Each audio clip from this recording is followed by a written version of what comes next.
Welcome to day 6 of Just Start Programming, creating console or terminal apps using Rust and Ratatouille. Last time we covered until the Elm architecture application pattern, so today we will go through the other patterns and then proceed with the different backends. And if we still have time, we'll look into some of the recipes. Ratatouille. So join me once again live in one take, no shortcuts and no secrets. So let's just start programming.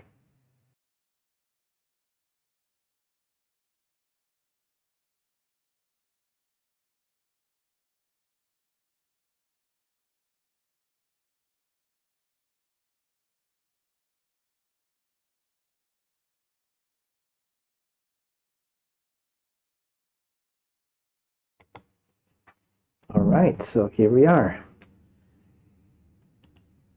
I think last time we stopped at the Elm architecture.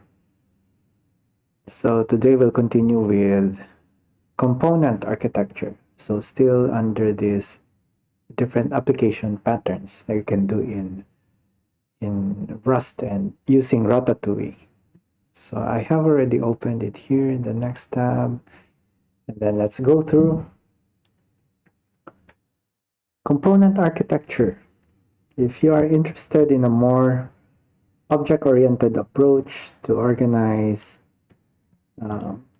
terminal user interface, you can use component-based approach.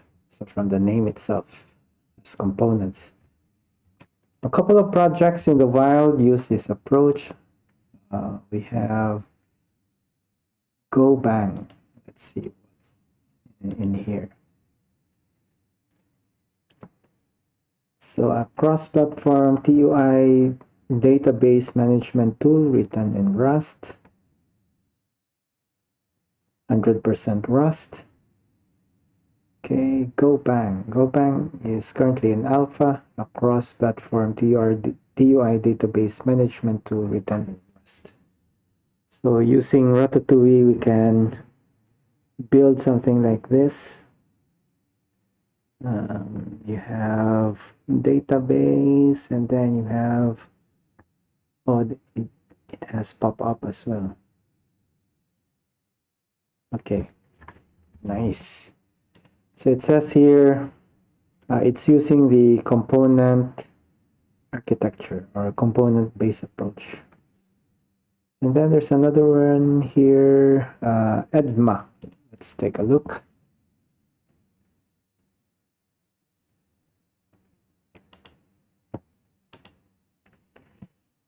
EDMA is an interactive terminal app for managing multiple embedded databases system at once with a powerful byte deserializer support.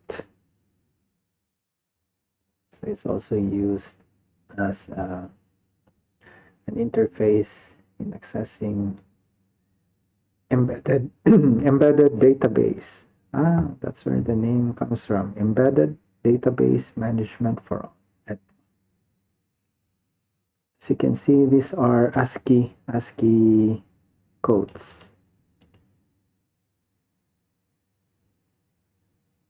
It almost looks similar to this one also.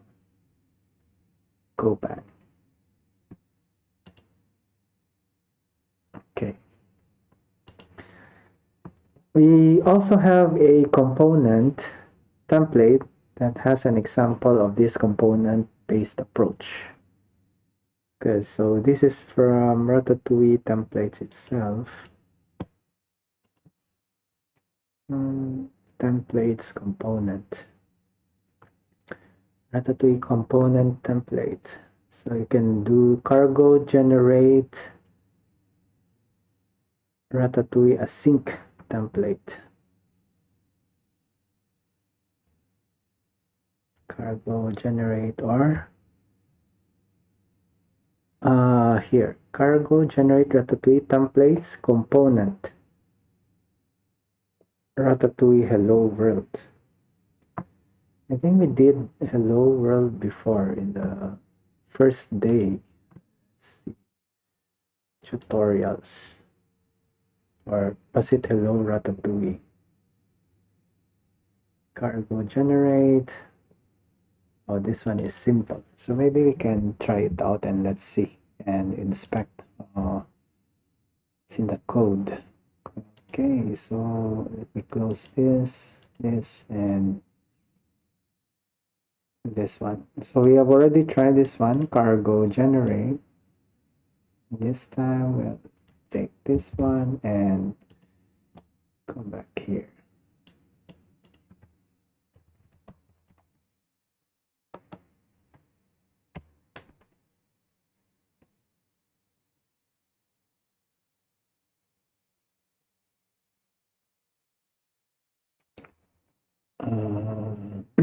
Hello world using components. Component architecture.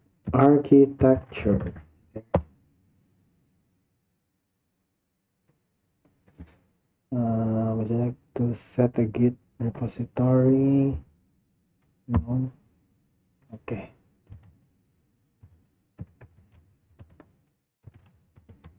Ratatouille hello world. Cargo no code dot. Let's open this up.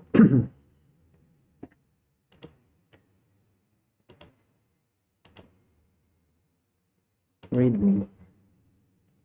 Okay, hello world using component architecture. Then what do we have here? Main RS. Okay, so it's using there's so many things here. So these are modules. Action, app, CLI, components, config, errors, logging, TUI. So many things. Create errors init, logging init, CLI. Okay, so maybe let's take a look at CLI first. CLI, you have structure CLI. Let's look at main. So in main, you have CLI parse in the arguments. Maybe we can click from here.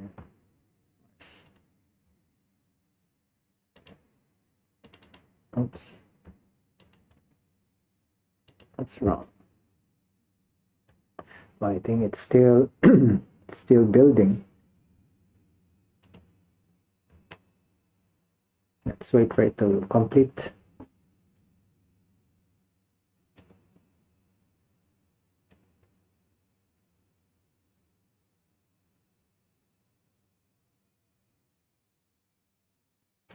Okay, so it's done.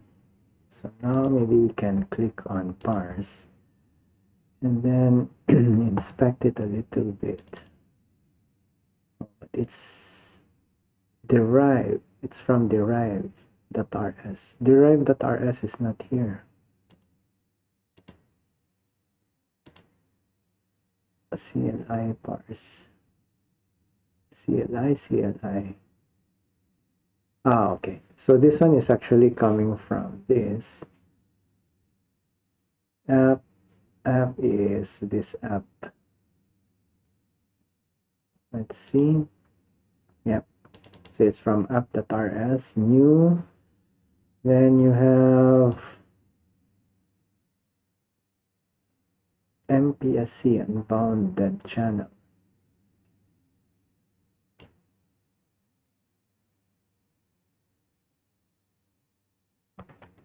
Okay, so this one is already using async. You can see from here. Sending files between asynchronous tasks. So MPSC. But for now, we will inspect. So it's using a component-based approach, component architecture. So we would expect there would be different components. Okay, component, subcomponent. What component is this? This one is also a component. How does it work? Maybe let's run it and see. Go run.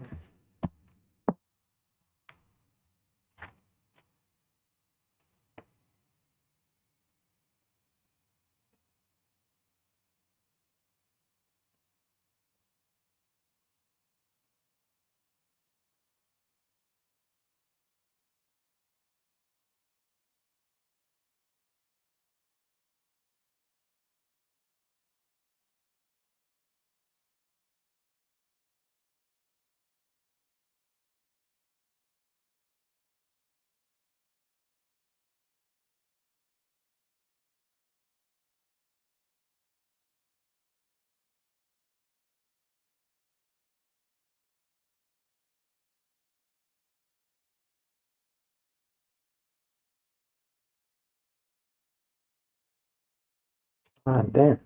Hello. What can we do here?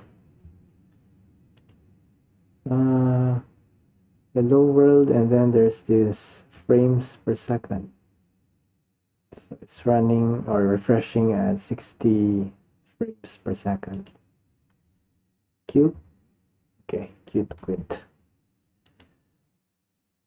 I think this is a long code just to display hello world, it seems.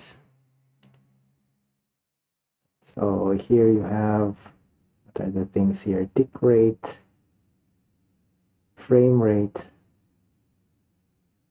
I think displaying the frame rate is the interesting part here.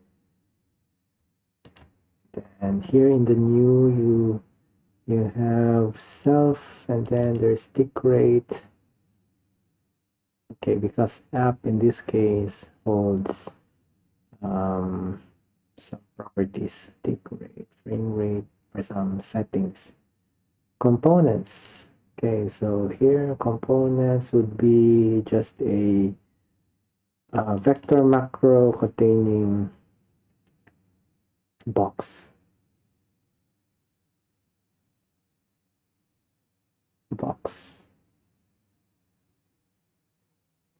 Okay, so box is a Ratatui library.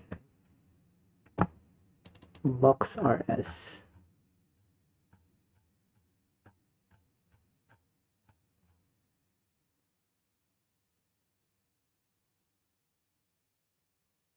Oh no. It's referring to box as the heap location in Rust. It's not a component in Ratatouille. Home new. Okay, then you have home. How about home? Is it a widget?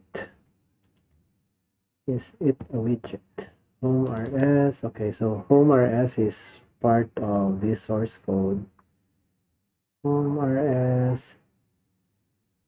update action take drop. Okay, so here you have a widget here. So this is the widget. And then you have FPS counter. So this is also custom. FPS counter. So you have two components, home and FPS counter. So how was the FPS counter created? Yeah, so object-oriented in Rust is still using struct and combination of struct and traits. So here you have FPS counter, and then you have properties, frame count, frame per second. And let's take a look if it has some widgets here also. Render tick. So draw method is here, and you have, okay, so here's Ratatouille. You have a layout, vertical, constraint areas, and then you have the string here that displays the frames per second. Okay. So to illustrate that it's using the common component approach or architecture, as you can see, we have specific components created, FPS and home. So that is actually shown here. We have home, and then, okay, so the FPS is updated here. But how the FPS is updated, it's a bit complicated, it seems. And so configuration is here, and you have the async await kind of approach.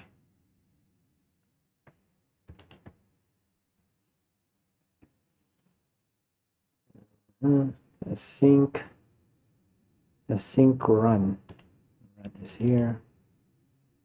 When it runs, then you have the terminal. Oh, where's the part where you have Ratatouille? Okay, so event handling is done here.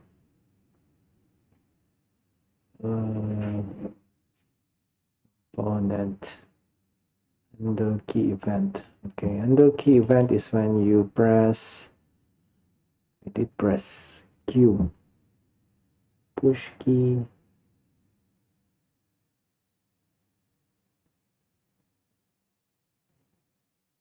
quit, suspend, resume.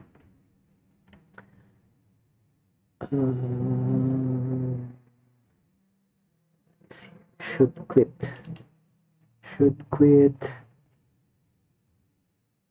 push key. Okay, wait, push key. If the key does not handle the single key action, then consider it for multi-key combinations. Check for multi-key combination. Got action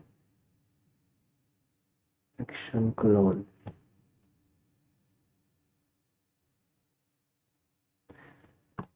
If I press other letters, maybe spacebar, stop, W, E, R, F, only Q. So it means somewhere here,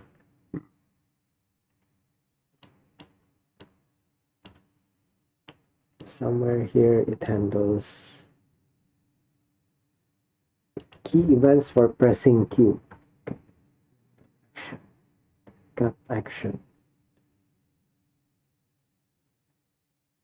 Action quit. What is action quit? Action quit is from action, which is an enum. Okay. Some event, TUI, next event, await else, return OK. But how do we know it's event quit? Okay, so here you have another enum again for the different events.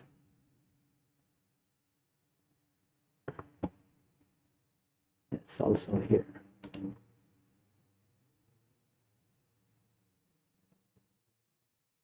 Handle events, suspend, action, resume, clear screen. Let's find. How do we look for some text here? And it find maybe Q.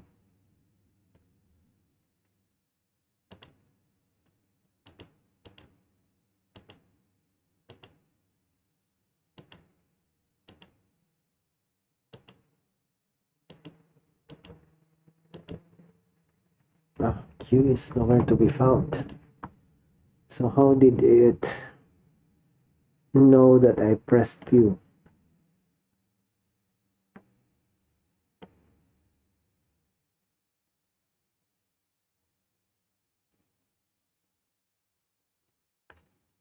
Handle events.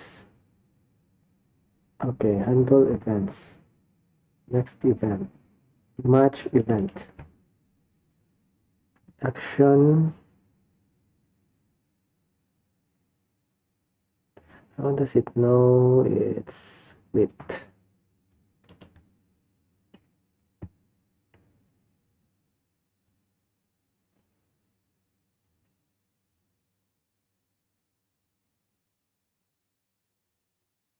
Event loop. Okay, so this is the part where I think this is the part where it's computing the frames per second. Key.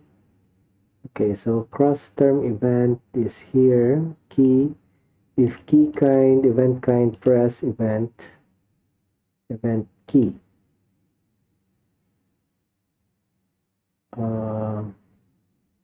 Press what? Event kind, press event key, and then the key is passed here.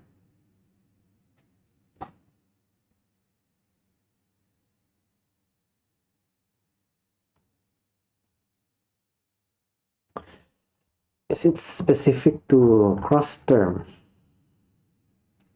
Okay, cross term event. Maybe we will look up cross term event. Cross term events.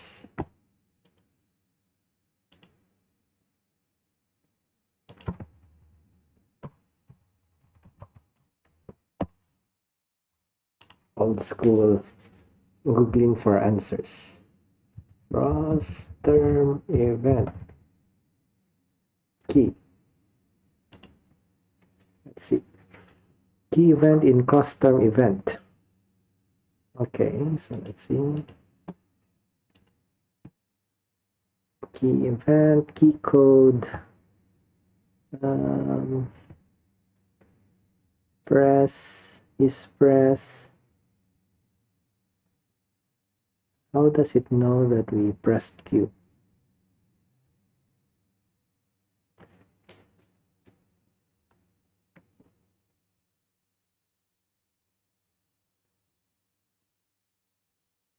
Okay, so we're not making any specific project, so we're just going through the document in Ratatui. So for today's session, we're trying to see what is this component architecture. So no specific project yet. So this is still based on some examples here. And I'm looking for how does this key event know that I pressed Q?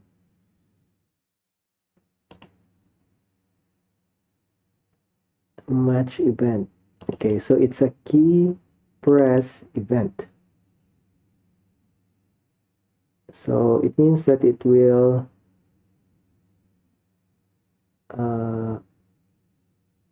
pass the key here. Okay. Okay, it will send the event.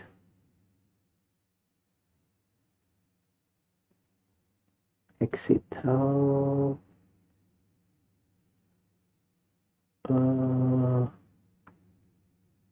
Okay. I have no clue. I have no clue. How does it know that I have pressed Q? I think this is quite complex. It's a complex code, and then all you get is hello world. This one. But if I press Shift Q, doesn't work. 1, 2, 3, 4, 5, 6. It knows Q as quit.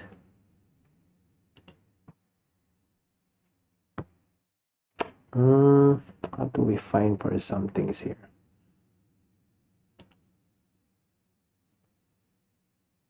World actions. Maybe we'll find some clue here. Copy.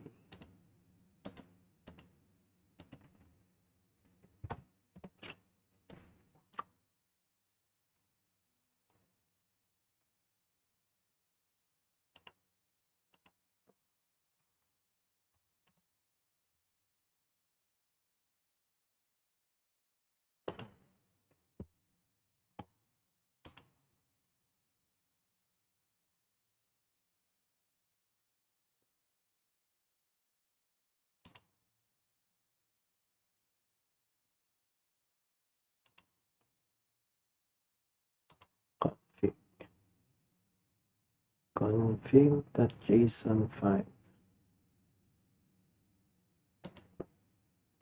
It's in here.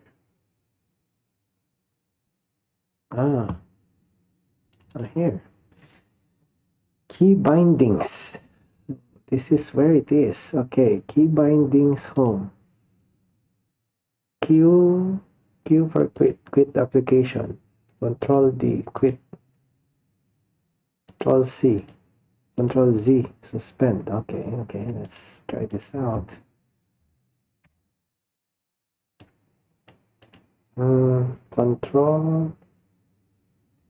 Control D. Okay. And the other one, Control C. Okay, that one works as well. And Control Z. Okay, so that's where it is. So it means it's reading this config.json. Okay, so now, what did I get here?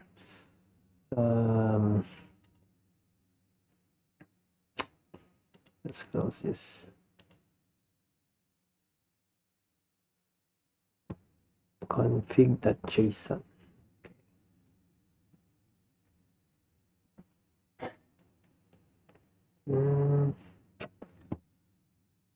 Config.json.5. JSON 5. Okay, let's search from here.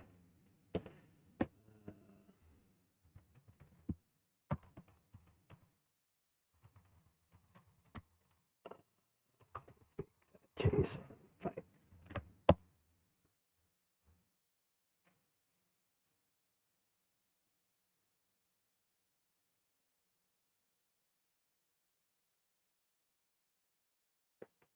Where is it?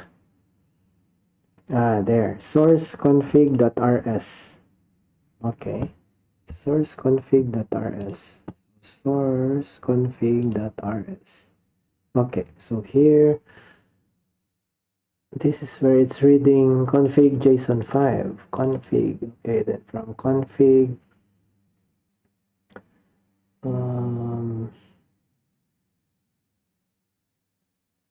is it using this config config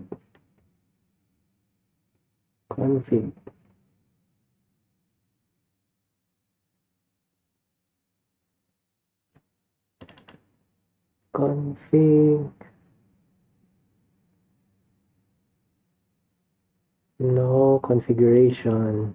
Okay, default bindings. Okay, so what's in here? User bindings. Okay, then you have okay, so here key event, so it's reading,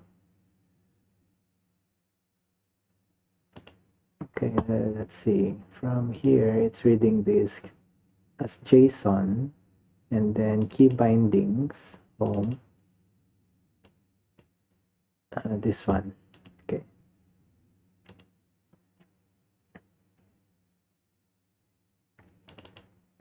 in default bindings iterator for key bindings, config key binding entry. So hash map key events.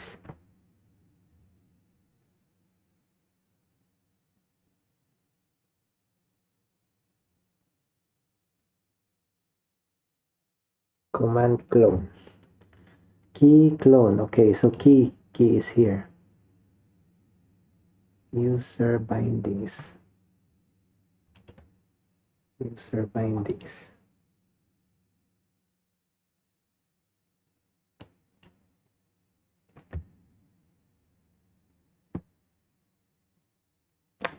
I think it's difficult to understand the code. It looks very complex. Yeah, okay, but I think we can assume there's a config module that reads a JSON file, and this one somehow where's that?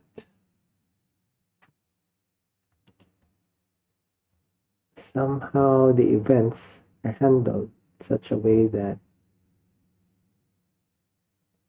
it's translated into quit here. Yeah, but this is really quite complex code. Too many code here. Okay, maybe let's leave it as it is. Then let's try to know more about what exactly is this component architecture. All right. We already covered T, or I think this is the Elm architecture in the previous section. The component architecture takes a slightly more object-oriented trait. Yeah, so we only have traits and struct, so that's why object-oriented is trait-based approach. So each component encapsulates its own state, event handlers, and rendering logic. Component initialization, which is init. This is where a component can set up any initial state or resource it needs. It's a separate process from handling events or rendering. And you have event handling, handle events, handle key events, handle mouse events. So each component has its own event handlers. This allows for a finer grained approach to event handling, with each component only dealing with the events it's interested in. This contrasts with Elm's single update function that handles messages for the entire application. Okay, so this is the one of the main difference. In Elm, there's a single update function that handles messages for the entire application. State update. Components can have their own local state and update it in response to actions. This state is private to the component, which differs from Elm's global model.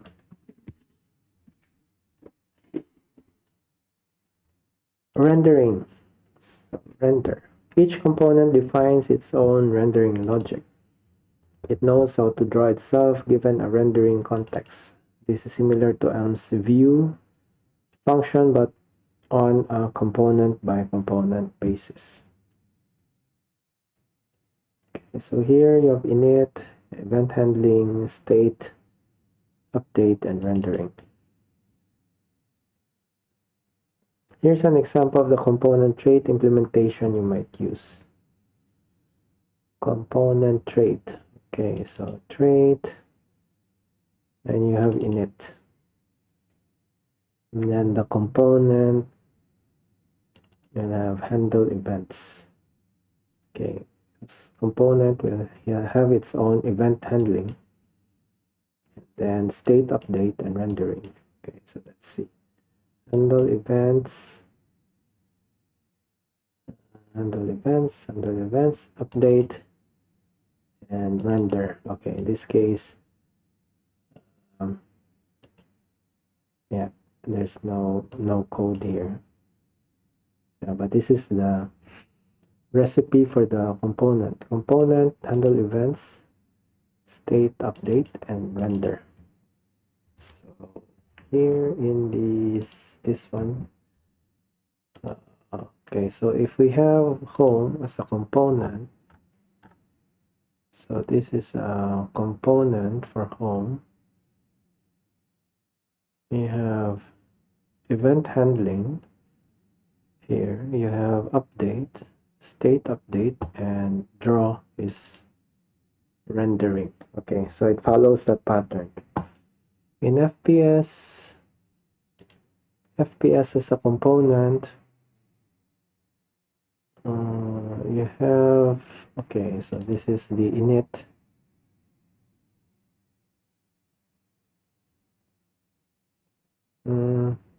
update and draw. But this one, uptick and render tick.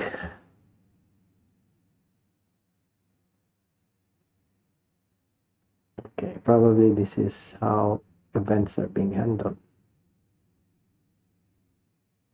Okay, so it's not referring to key event, but it's more like time event. Instant now. This instant. Yeah, so it's a clock. Useful only with duration. So it follows the pattern also. Okay. One advantage of this approach is that it incentivizes co-locating the handle events, update render functions on a component level. Yeah. So everything is inside a component. So it's an object-oriented approach. So meaning if you have this, you can use it somewhere in your application also. These things here, this is a lot of code.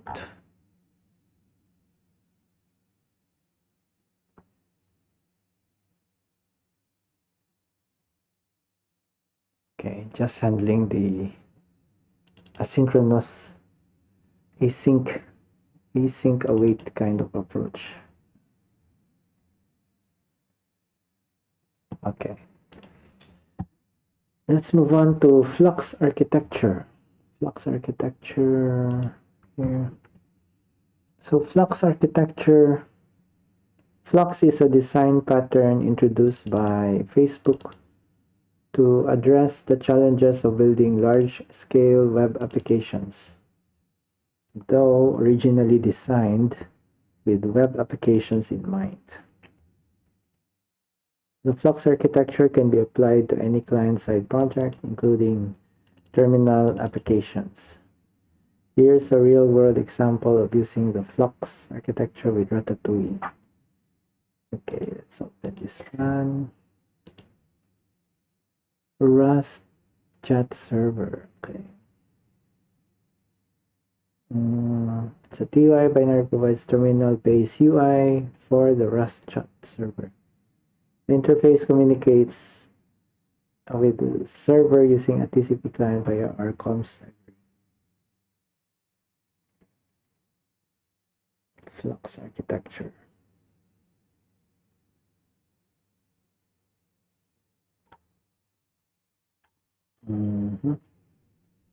Implements a simplified Flux architecture to decouple UI and user-server interactions facilitated by Tokyo channels. Tokyo is, what's it again? I think, was it the multi-threaded library?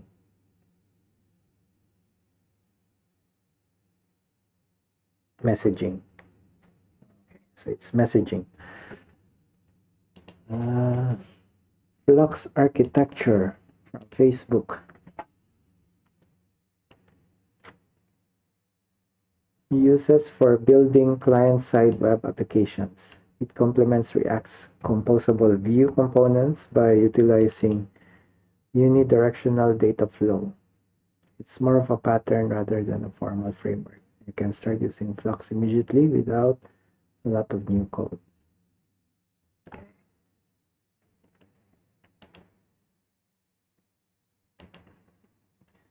Why Flux for Ratatouille?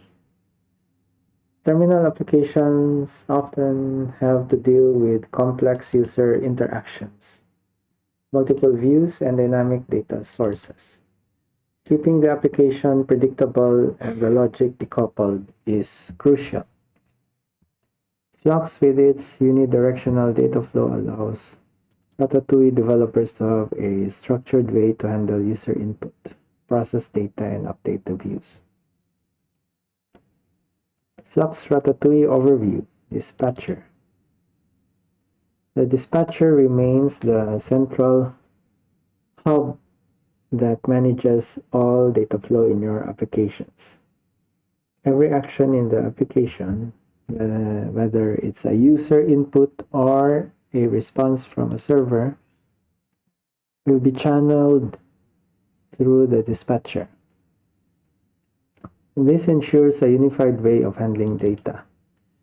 And since the dispatcher has no logic of its own, it simply ensures that all registered callbacks receive the action data. Okay.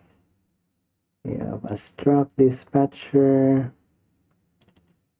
Okay, substore update action.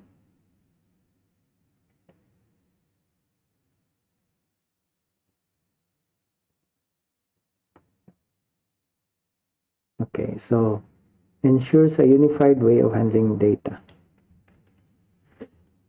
So it will just dispatch.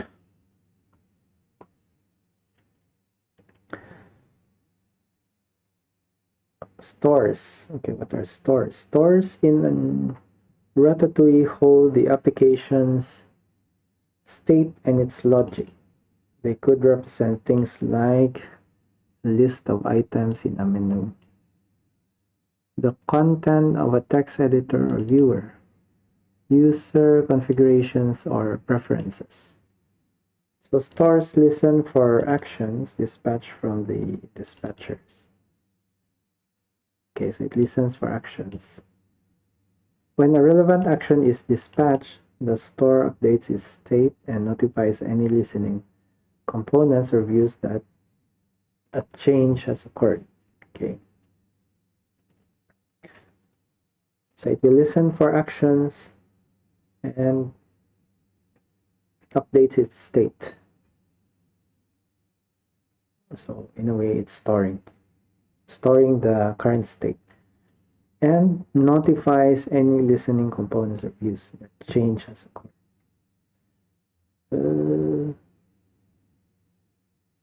It's similar to observer, I think. Okay, because it listens for actions, updates the state. So in a way, it's storing the current state and then notifies any listening components. Sounds similar to the observable kind of approach, it seems. Okay, so what do we have here? Store. Okay, counter, you are incrementing the counter, you're updating it, updating the state, get state.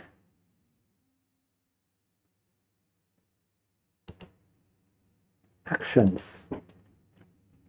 So actions represent any change or event in your application.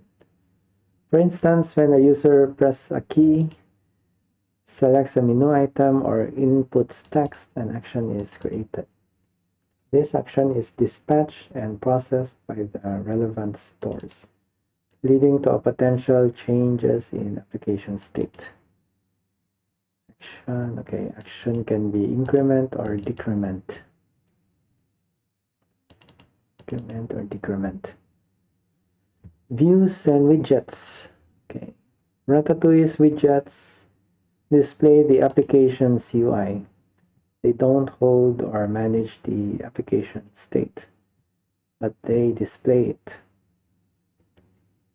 When a user interacts with a widget, it can create an action that gets dispatched, which may lead to a change in a store, which in turn may lead to the widget being updated. Okay, so you have a widget, can create an action, generate an action, key press, and then you have the dispatcher. So it will be dispatched, which may lead to a change in state, change in a store. Okay, so changing the store is listening for the action, it will update the state and then notify those that needs to be updated. Yeah, which is the final statement here, may lead to the widget being updated. Okay, so that is Flux architecture. Do we have some reference? Yeah, okay, so the reference is this chat server. Again, this one, chat server. State store, you have UI management. Action is here. Where's the dispatcher? Dispatcher is which one? User.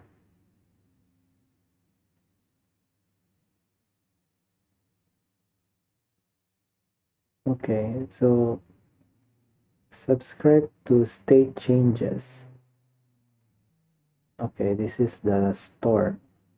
Maybe this is the dispatcher is inside here.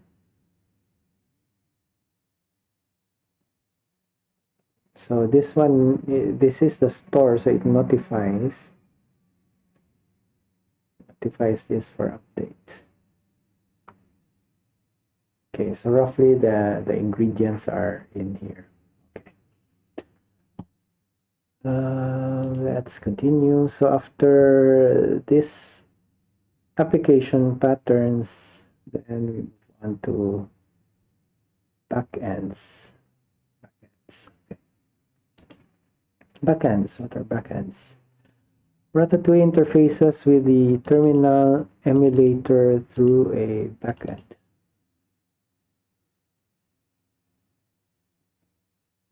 Thank you for subscribing. These libraries enable Ratatui via the terminal type to draw stylized text to the screen, manipulate the cursor, and interrogate properties for the terminal such as the console or window size. Your application will generally also use the backend directly to capture keyboard, mouse, and Windows events, enable raw mode, and the alternate screen. Ratatouille supports the following backends. Cross-term. Oh, I think this one looks familiar. I just saw it earlier. I think this one is using cross-term. Where was it? Where is the backend? Ah, here. Cross-term. Cross-term is what? Cross-platform terminal manipulation library. Crossterm is a pure Rust terminal manipulation library that makes it possible to write cross-platform text-based interfaces. This crate supports Unix and Windows, down to Windows 7. Oh, that's interesting. Not all terminals are tested. See tested terminals. Let's click on this. How do we get there?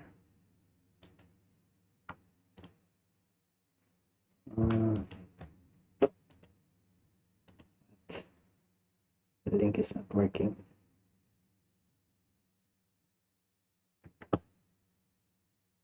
Oh.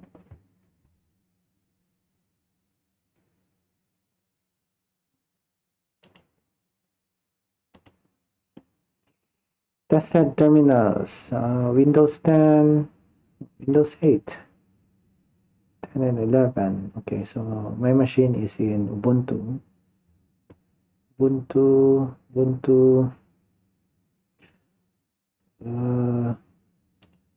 8.1, but it says Windows 7. I have another machine. It would be interesting if I can run some terminal apps in there. Maybe one of these days I'll publish short if it works. Okay, so this one is using cross-term.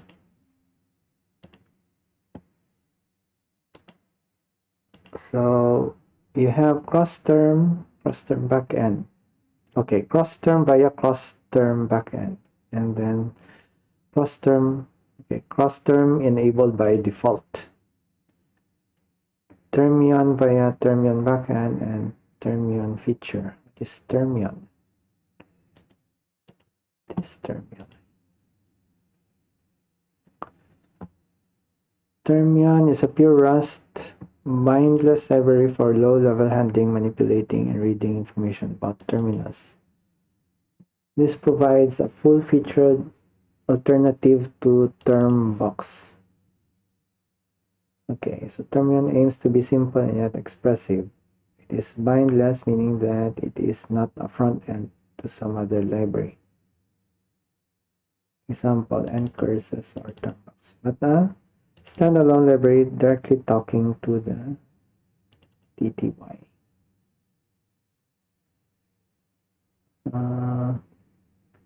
Okay, so when are we going to use this?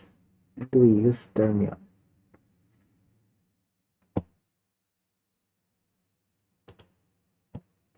There's another one, TermWiz. TermWiz backend, and then the TermWiz feature. What is TermWiz?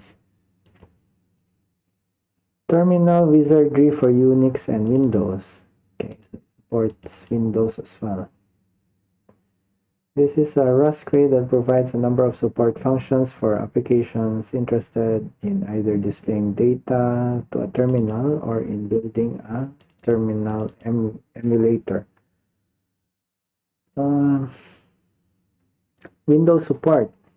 So TermWiz understands how to work with both legacy console APIs and the new PTY and virtual terminal features available in Windows 10, allowing for true color terminal applications on Windows 10. Okay, so Windows 10. How about Windows 7?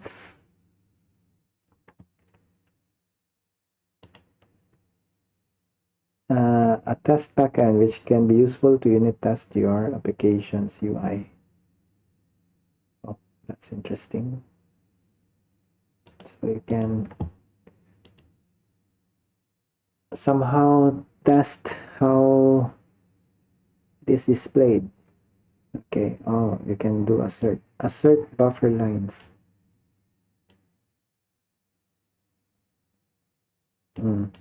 But will it work if you resize the screen? I hope so. Okay.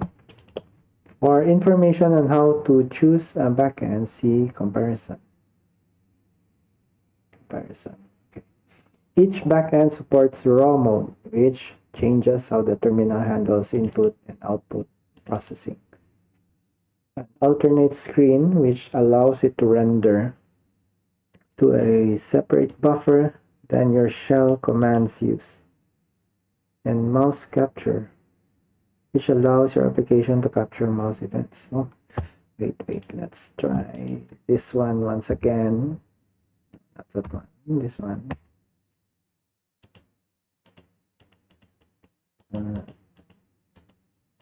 Doesn't show anything. Somehow I saw from the code it's handling mouse events. Okay. Comparison of backends. Choose cross-term for most tasks. I think this is the safest option. Ratatui interfaces with the terminal emulator through its backends. These are powerful libraries that grant Ratatui the ability to capture key presses, maneuver the cursor, style the text with colors, and other features. As of now, Ratatui supports 3 backends, CrossTerm, Termion, and TermWiz, which is, what was it? Term Wizardry. Selecting a backend does influence your project structure, but the core functionalities remain consistent across all options. Here's a flowchart that can help you make your decision. Is the TUI only for Western, or is it Western users? if it's CS, then term with. Well, what is Western? Let's search that one.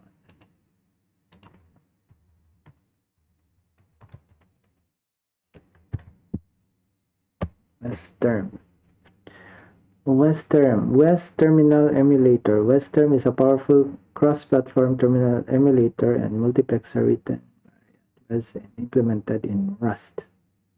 Oh, so it's also from Rust. Oh, nice.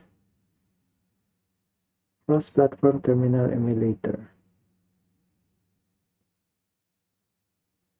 Runs on Linux, Mac OS, and Windows 10. Okay, so it cannot run on Windows 7.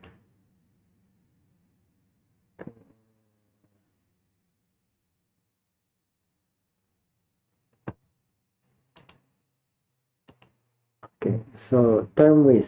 If you want it to work in Western, then you use TermWiz. But if not, is Windows compatibility important? Windows compatibility. Say, for example, yes. Then you can use cross-term. If you don't need Windows, you don't need it to run in Windows, then are you familiar with cross-term? At this point, no. Are you familiar with Termion? Not familiar with Termion also, so no. Which brings us to cross-term, which is still the safest bet. If you're familiar with cross-term somehow, then use cross-term. Are you familiar with Termion? Yes, use Termion. Okay, so though we try to make sure that all backends are fully supported, the most commonly used backend is Rust. If you have no particular reason to use Termion or TermWiz, you'll find it easiest to learn cross-term simply due to its popularity. So yes, that's what I'm planning to do also. Okay, we will learn cross-term then. Next you have raw mode. Let's see if I opened it here. Where's raw mode? Maybe let's open from here. Raw mode. Raw mode is a mode where the terminal does not perform any processing or handling of the input and output. This means that features such as echoing input characters, line buffering, and special character processing, Control-C or what it is, SIG-INT, are disabled. This is useful for applications that want to have complete control over the terminal input and output, processing each keystroke themselves. For example, in raw mode, the terminal will not perform line buffering on the input, so the application will receive each key press as it is typed, instead of waiting for the user to press enter. This makes it suitable for real-time applications like text editors. Okay. Oh, terminal-based games and more. Okay, so if you want, say for example, typing tutor maybe. Instead of text editor, you can make it more interesting. Typing tutor. Let's try to search for typing tutor. Maybe there are still some interesting ones. Typing tutor. Term in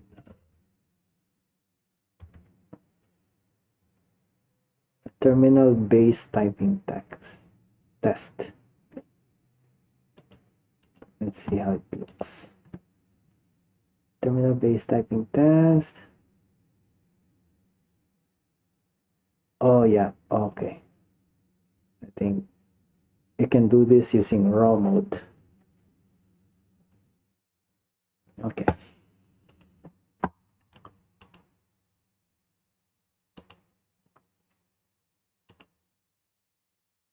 Terminal-based games.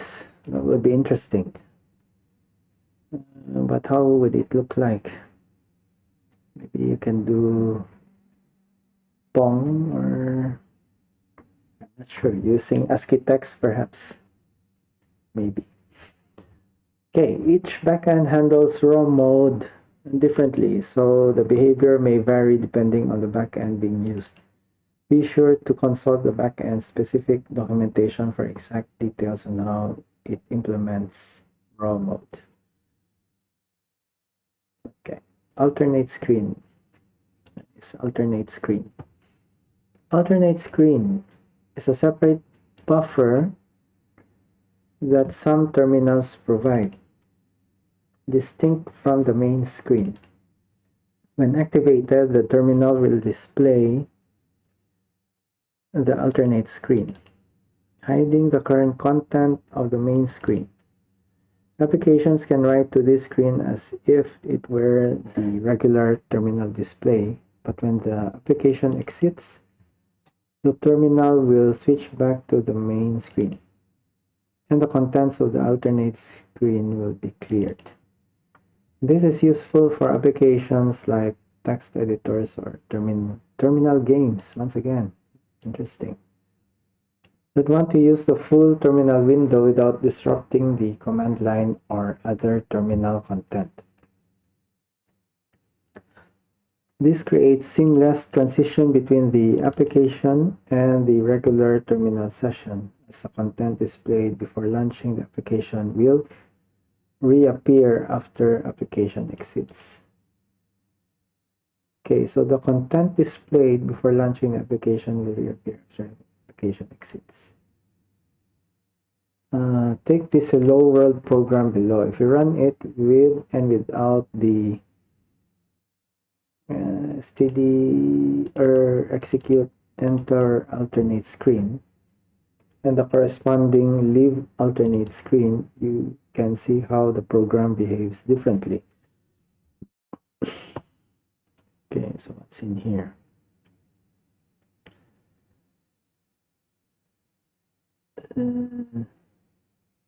Oh, it's only one main rs, this short. Okay, so main is here, then execute enter alternate screen, terminal draw hello world. If should enter alternate screen, leave alternate screen. Okay. Hide line, remove this line.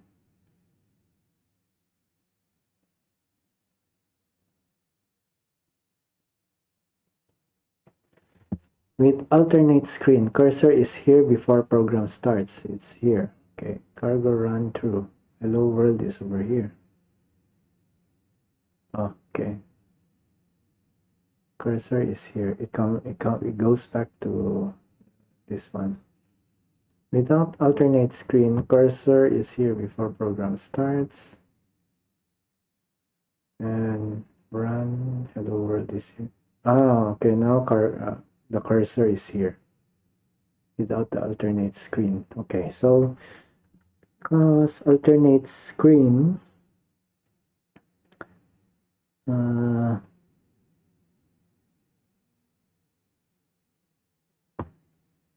terminal will switch back to the main screen.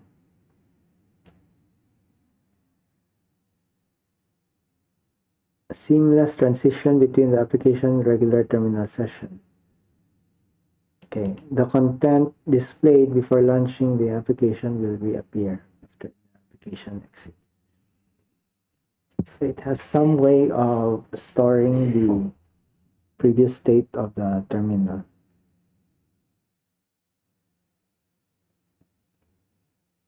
Okay. Try running this code on your own and experiment with enter alternate screen and leave alternate screen. Note that not all terminal emulators support the alternate screen. And even those that do may have it differently. As a result, the behavior may vary depending on the backend being used. Always consult the specific backend documentation to understand how it implements the alternate screen. Okay, anyway, the demo is already here. Next, let's move on to mouse capture. What's inside mouse capture? Mouse capture is a mode where the terminal captures mouse events such as clicks, scrolls, and movement, and sends them to the application as special sequence or events. This enables the application to handle and respond to mouse actions, providing a more interactive and graphical user experience within the terminal. It's particularly useful for applications like terminal-based games, text editors, or other programs that require more direct interaction from the user. Each backend handles mouse capture differently, with variations in the types of events that can be captured and how they are represented. As such, behavior may vary depending on the backend being used, and developers should consult the specific backend's documentation to understand how it implements mouse capture. Okay. So after all of this, later on, what I'm planning to do is, I think I might have shared it to you guys in the earlier videos. Let's see.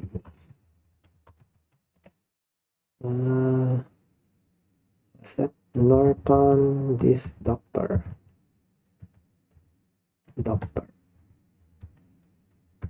Does it have mouse? Is it this one? Yeah, it should be this one.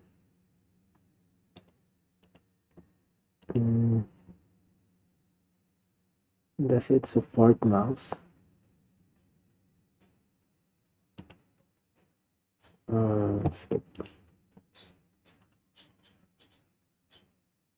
Oh, there's mouse here also.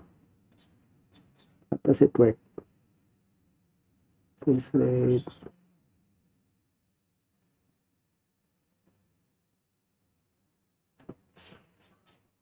Let's move. Ah, there's mouse.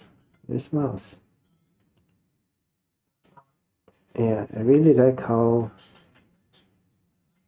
the UI was created.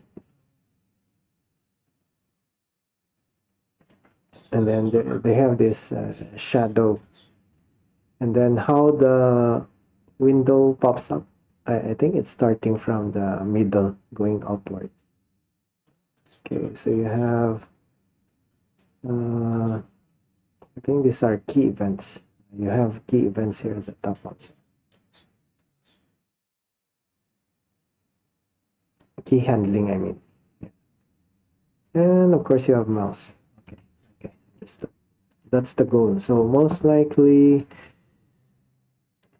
yeah, we'll try mouse capture as well. All right. So we still have time. Let's move on to recipes. Let's explore what's in here. Recipes, you have layout, layouting, rendering text and widgets, styling, and write to the buffer. Widgets, so there are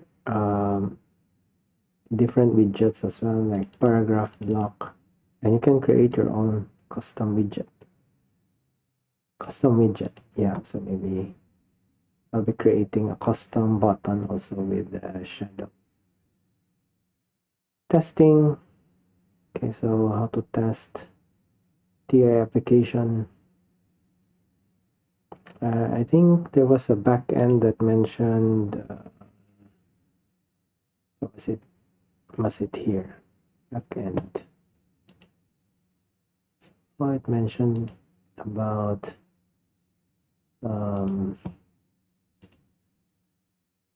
test backend. Yeah. So maybe it's referring to that one. Applications, articles related to developing applications. Example, how to handle CLI arguments, tracing, configuration, panics, etc.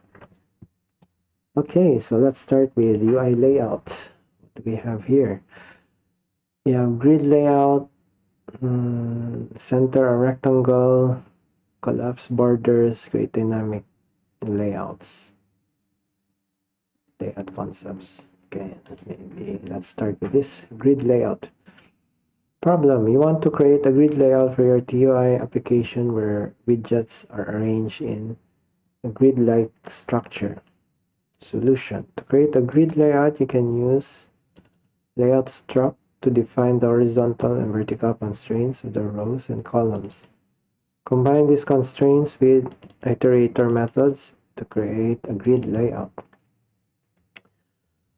What do we have here? Given the following grid struct, okay, grid, columns, and rows with the following render method, the output will look like this. In Ratatui 0.30, we introduce a few new methods on Rect, which removes the need to bind rows to satisfy the borrow checker, and simplifies this to a single line of code.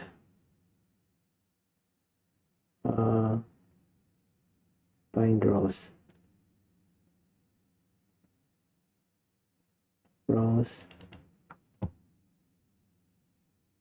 Let's see this one. Yeah. So borrow checker.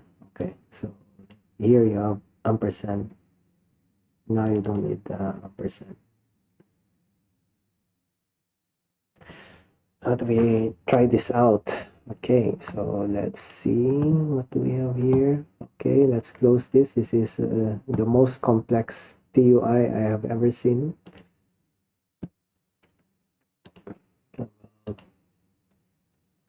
Counter app.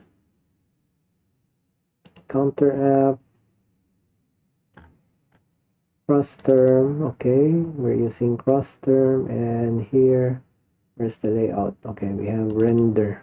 We have render here. Maybe we can play around with this. How about the other one? Sample Ratatui.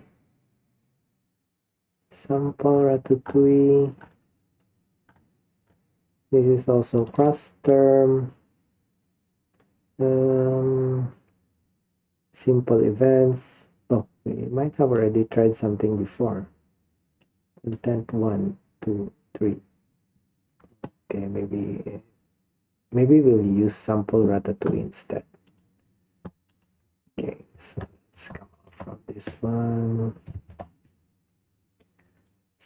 Sample Ratatouille.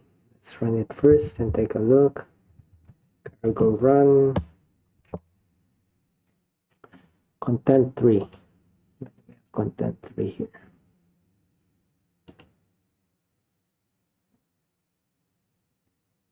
Content 3. Because it overwrites content 1, 2, and it will just show content 3. Okay, so we can make use of this as our test template. Maybe let's comment this out. And let's start putting in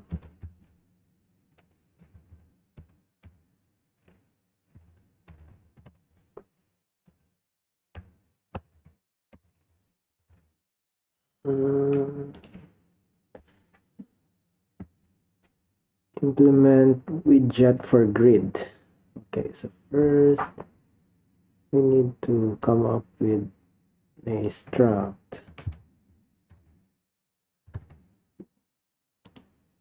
Where can we put this one? Struct app. Okay, we can append it here. Grid. Then implement widget for grid. Okay, so let's copy this. Put it here. Save. How do we make make use of grid. Render, okay. Render self-frame, render widget, frame area. Okay, so maybe we can, let's copy one line. Render, instead of paragraph, okay, maybe we can put grid here. Grid.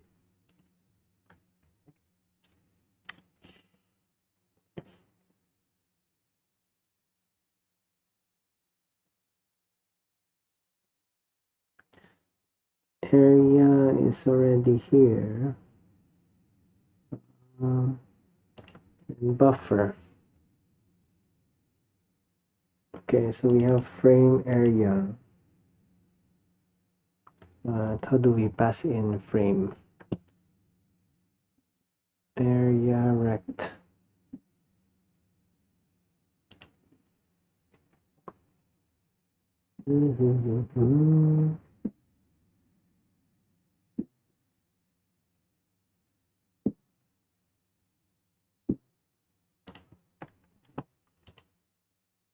How do we pass in frame? Area vertical split.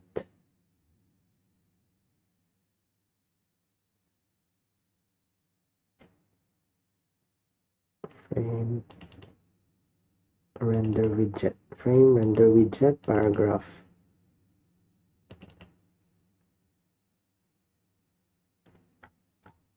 What is layout? You have layout.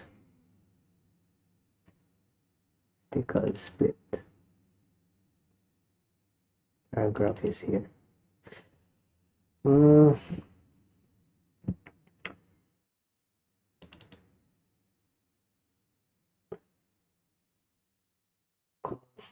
Column size.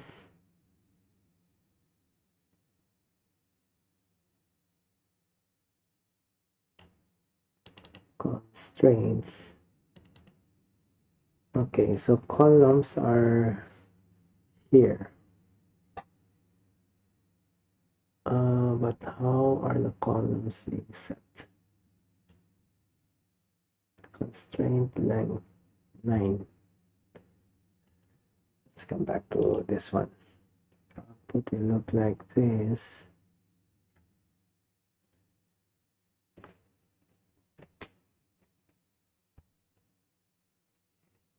It's a widget.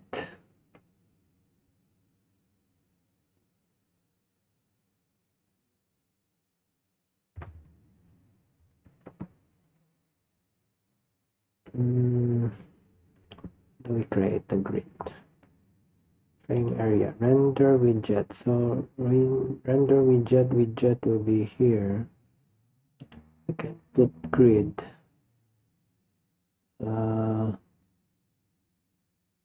Area, okay, so that's the rectangle. Okay, paragraph. Okay, can we say like grid?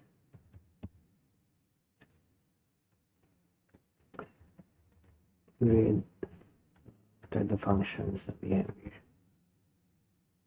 This is already render.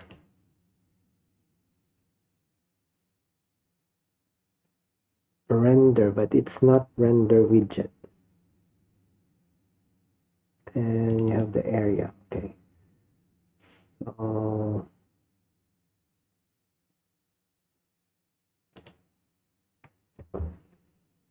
render. Can we have frame that area? Like that.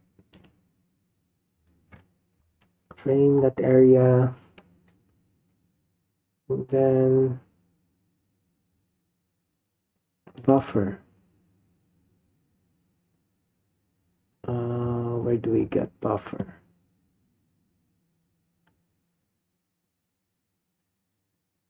Where do we get buffer?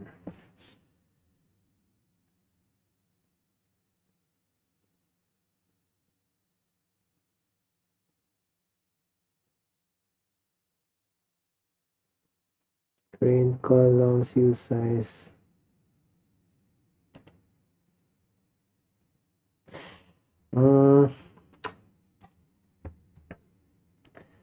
Maybe this is not the right way.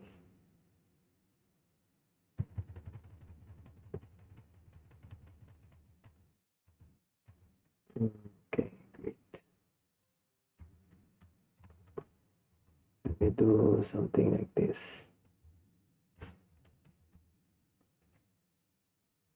Calls. Maybe 10. Then rows. Rows 10. It worked.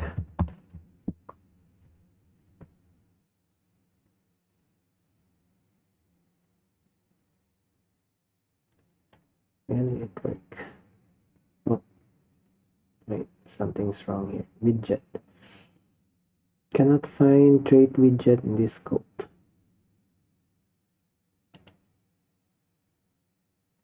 Ratatouille widgets. Okay. And about rect.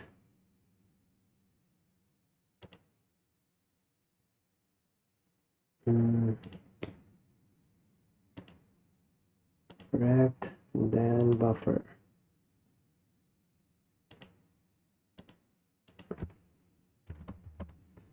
So we need to include layout also. Ratatouille layout. Okay. So this one, what else? There are other errors. Constraint. Ratatouille layout. Okay. Ratatouille. Yeah. So we have widgets. Widget. Then paragraph. Correct layout from layout. Buffer is here. Everything from Ratatouille. Okay, so I hope this one will run. Let's see. Cargo run.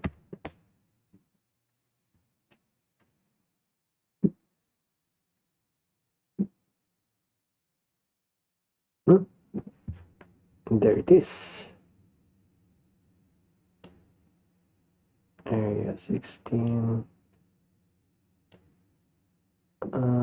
So it says 10 by, supposed to be 10 by 10. Okay. Okay, so yeah, so it looks like you have 10 columns and 10 rows. 10 columns and 10 rows. So this is the grid layout. But it mentions something in Ratatouille 30 here. And we don't need to do something like this anymore. But which Ratatouille are we using? 29. Okay, so 29. So we still need the borrow checker in that case. All right. So that is for grid. This is how to display a grid layout. So you have horizontal. It's mainly horizontal and vertical. So there's a spacing 1. I think if we put 0, there won't be any spacing. So let's copy this. Comment out the original. Let's put 0 instead.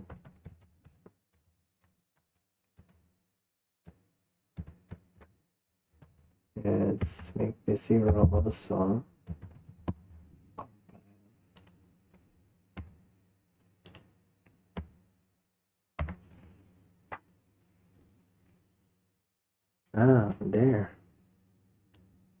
There you go. That's the grid layout. So it doesn't have any spacing.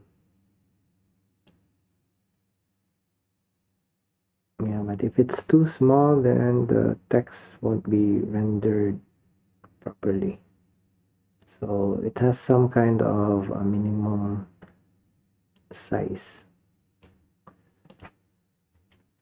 Okay, so it's a combination of horizontal and vertical. So the rows, okay, so rows will be this left to right rows. There's a vertical split. Why do we have vertical split?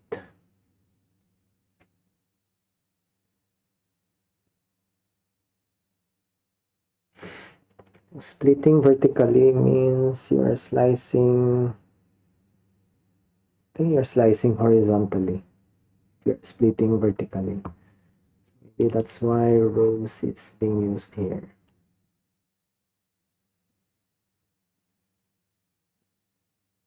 And then why do we have cells? Okay, so cells are the horizontal split. Horizontal, vertical. Okay. Horizontal split. Horizontal split. Horizontal is left to right. You split it. And does it mean you have columns?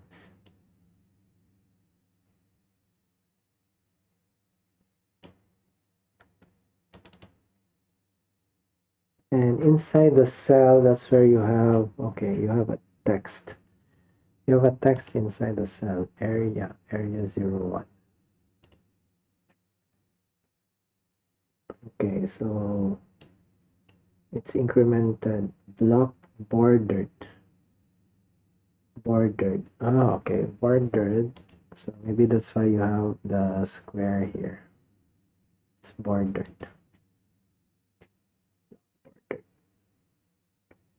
Render cell. Buffer. Okay, so buffer is here. Okay, so as a widget, widget needs to implement a render. So, okay.